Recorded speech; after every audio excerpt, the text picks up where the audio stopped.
Hello and welcome to Jeff Walker Books Discussion. Today I'd like to discuss TRON. Now, I'm a big fan of TRON. I've loved TRON since it initially came out in the 80s. I thought it was a neat concept. It had never been done before.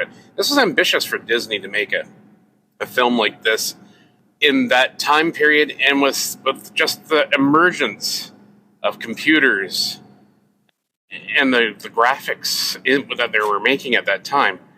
So it had a unique look. It was like a blend of several things: animation, live action, computer generated like CGI art. It was breaking, kind of like just breaking all the rules. Now, I loved it, and yet the audience didn't like it, and it didn't do well at the theaters. But I couldn't figure it out for the life of me. I think the story was a little childlike, but I think Disney did that originally to keep it within the norms of what their values were, and I think that's pretty much true. So I think that it did well in terms of groundbreaking animation, of use of computers. It should have gotten an Academy Award for breaking all of the of what's the cinema at the time. But I guess a lot of studios at the time didn't think much of it. It wasn't groundbreaking to them. They just couldn't make any heads or tails of it. Now fast forward to the 2000s, where we got a sequel after a long time. The sequel, the planned sequels was TRON Legacy. I think it was 2010 that it came out.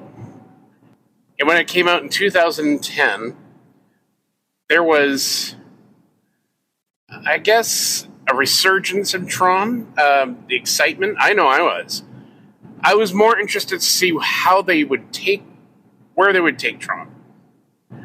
When I saw the costumes, I wasn't sure. I liked the whole scheme of it, but I mean, it was, it's been a long time. But I would have liked to have seen some progression from the old TRON to the new TRON. At least an explanation of how it evolved from that to that. To be honest, I was hoping it would look more like Wreck-It Ralph in a way. And if you've never seen Wreck-It Ralph, they went into the computer and to the internet, and it was just, it was like going to a mega city almost. And I think that's exactly how TRON should have looked, because it was supposed to be a free system that TRON was fighting for. What I would have liked is for TRON to have been in retirement or preserved. Maybe they stored him for future use, or made him the security, the top security chief for all systems. That he is like a free security enabler, that he's there for the users to keep them from harm. That would have been a much more recognizable thing, instead of Clue or Clue 0.20, whatever Jeff Bridges made. I didn't really care for the story of Legacy. I thought it was just, it wasn't the same. And when he started talking about the isomorphs, that they were just a free thinking AI inside the thing, I thought, what would have made that a lot more interesting is if the AI was the offspring of the MCP, that this was his consciousness that had shattered into like the internet and just sprouted his own. And then you would have the return of the MCP again, as he's trying to collectively regroup all of his bits, kind of like separate AI. That's why he's like trying to regather his brain or whatever.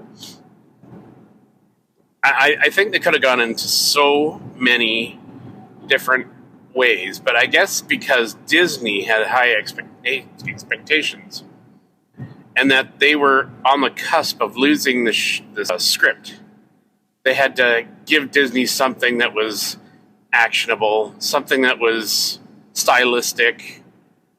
And I could tell you right now that's exactly where they were going with that, because it wasn't intelligent, this script. It wasn't groundbreaking. And to be honest, it was like them meddling again into what Tron could have been. I remember watching the disc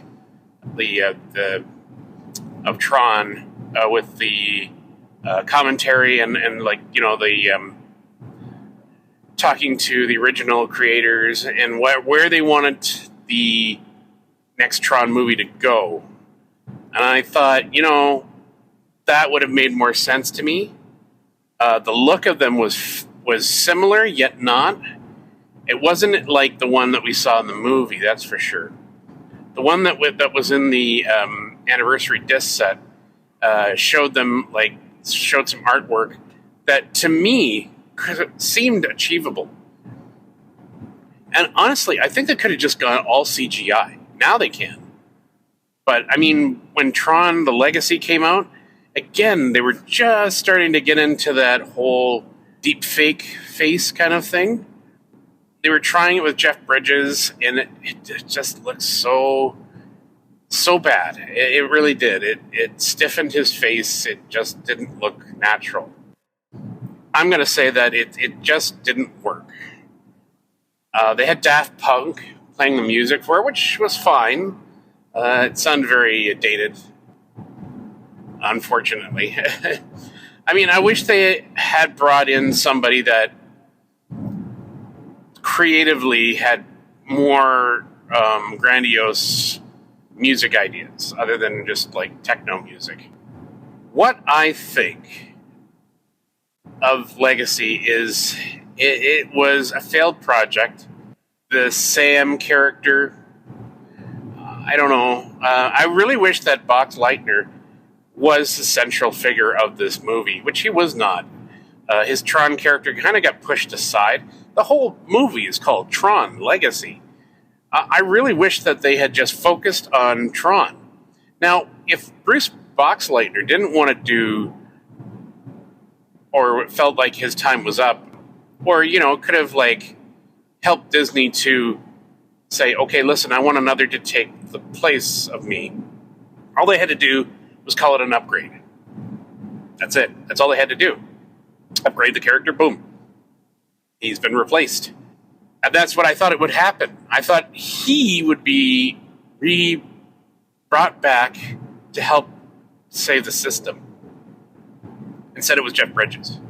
And a lot of them are going on about how Jeff Bridges was more of the Tron character. I'm like, no.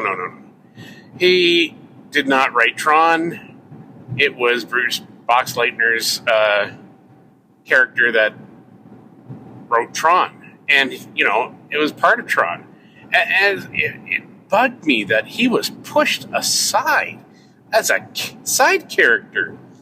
I said, no, not again. He was in the first movie, he was pivotal. And the title says it alone, Tron. And I didn't like that they made Tron a commodity in the movie itself. That they said, oh, Jeff Bridges, when he came back, he started making all the, made toys and stuff like that. I thought, whoa, I don't see that happening at all. I really don't. I don't think that would have taken place at all. I think Jeff Bridges would have made games, sure, Maybe he would have based on some of the stuff he saw while he was in there, but most of what we saw in there is what he created. So it's interesting. So the Tron Legacy, yeah, I'm not sold on it.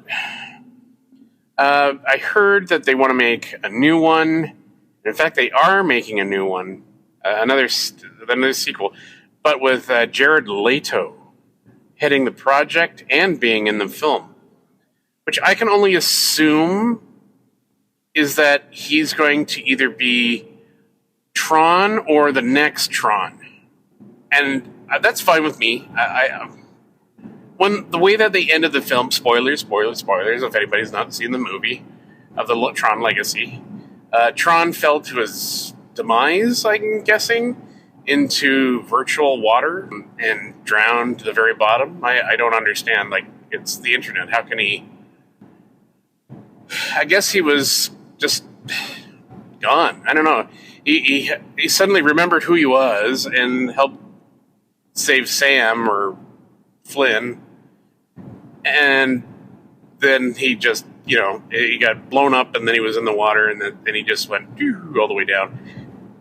And I just sat there and was like, oh, this is horrid. What you've done is it's Disney again killing the IPs. I don't understand this whole dynamic of getting rid of characters that fans love. I don't get that. I don't understand it. This is a moneymaker, and you would not do this. Now, when Tron started coming out, Disney was ramping up the Avengers movies. So they had to focus away from the Tron franchise and then realize they had the Marvel franchise. So that's why I think Legacy didn't do as well as it should have. Because I think Disney just realized that they were cutting their losses again and putting it all efforts into a franchise that they can understand, or sort of. I don't know. It's such a vast difference from one film to the other. My kids couldn't understand why it was different.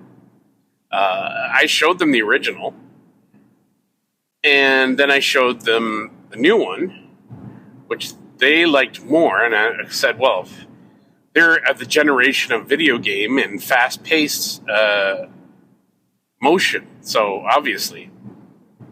I said, well, the first Tron was the groundbreaker. I was trying to explain it to them that this is, like, nobody had seen this before. Nobody. This was brand new, and this was radical. And it's hard to explain it to children that have lived in a time where the graphics and all that are just common day every place. And that's the kind of thing, right? Like, where do you go to mind blow somebody anymore when it's all been done?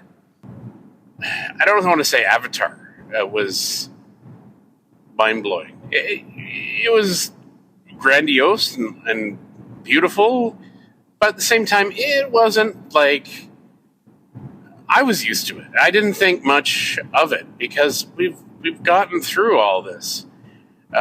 Toy Story was groundbreaking and revolutionary.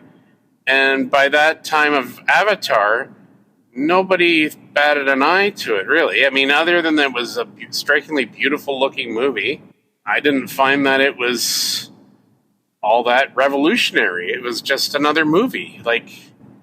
And that's the thing. We've all become desensitized to that whole thing. Now that the AI has started ramping up this controversy again, I think it's going to change things a little bit. Maybe, I think.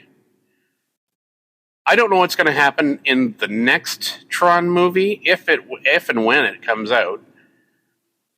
I hope they realize the mistakes of the previous film and kind of correct that and try to explain how you went from that look in the 80s to the 2000 parts.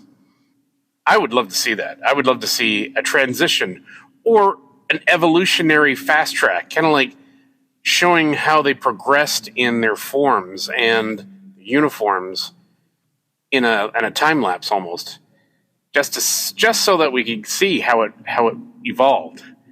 And I hope that they give it more of a worldly feel.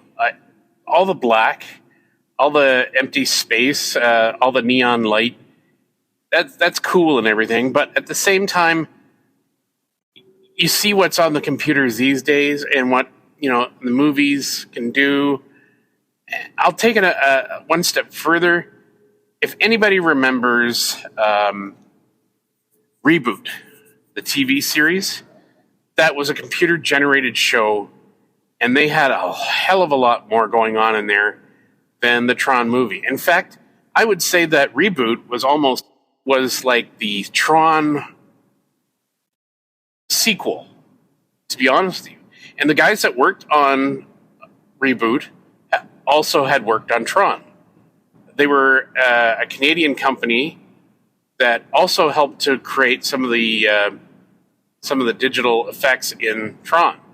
So I can see where that came from for when they made that TV show. And it was an awesome show. It did so much. And I kind of wish that was in Tron. Like, it would have spruced up the movie, but I understand the budget. Like, it would have cost a lot of money to create that sort of imagery. And they had to save some of the money for the actors, the designs, and stuff like that. But really, I'd like to see where they could take it in this new one. Technology has evolved since that. Oh my gosh. Like, we're talking like almost, 15 years now? Has it been 15 years? No, it can't have been 15 years. Maybe 10 years? No, 15 years. Look at that. Well, almost 15 years. I think they could do it. I think they could really maximize the potential. So I'd like to see what they could do. As an author, I get it. Like, I want story. And that's the problem with Hollywood these days. There's no story anymore. Why? Why are they so afraid of having intellectual pursuits in movies anymore? It's like they want to dumb it down, keep the audience dumb, and that they have to single out everything as if we have the mentality of a toad. I don't understand. So, I don't know. We'll see. I suppose we'll see. Jared Leto, I said, is going to be in the Tron movie. He's helping produce the Tron movie. Hopefully it does well. I don't have high hopes because it's Disney. And the fact that Disney took so long to approve another sequel for this. In fact, they almost didn't. But Disney's track record has been really, really bad of late. I mean, what they've done to some of these franchises is horrible. Horrible. They've killed a lot of original they killed Star Wars. How do you go about killing Star Wars? And they did. They made terrible choices for this franchise. Terrible. TV series that went nowhere. Mandalorian was great, and then they started meddling in. We can all thank Kathleen Kennedy for that one. For all of it, really. And then the Marvel franchise is going downhill because they don't get the audience. They just don't understand. So until they do, I'm not going to have much faith. So I'm going to just leave it at that. I loved the original Tron. It will always be the Tron movie for me. Tron Legacy, it was okay. My wife really likes the Tron Legacy more than the original Tron. But then I was a fan of the first Tron from the beginning. So I'm more interested in that. I would have loved to have seen the style of that kind of meld into the new one, or at least explain how it transferred over. And that would have done it for me. But, I'm not the one making these movies. I'd love to write a fan fiction for it, but I'm trying to slowly wean away from fan fiction. I am writing another fan fiction, Star Trek Planet of the Titans. I wanted to make that, and I'm trying to finish it.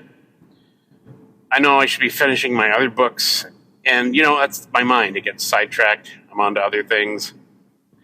So eventually, I will get back.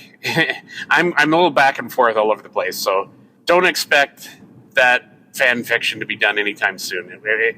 It's just a mental break for me sometimes to do other stuff that I'm interested in, and then I get back to the regular work.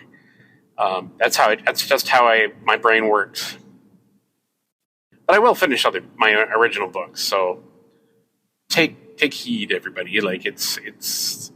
I'm not forgetting my other work. My other book of Professor Dark and Miss Shadow, The Burning Fire Rises, is due out on March 30th, and it's coming soon. So I hope you go and check that one out. I do still have some arcs available for anybody that's interested. Just email me. And yeah, and that's what I'm talking about today. It was about TRON on the road. Here I am talking about TRON. I'd love to see more explanation into the TRON universe, and I hope they do in the next film. We'll leave it at that for now. Thank you so much for listening. This has been Jeff Walker, Books on the Road, and until next time, thank you.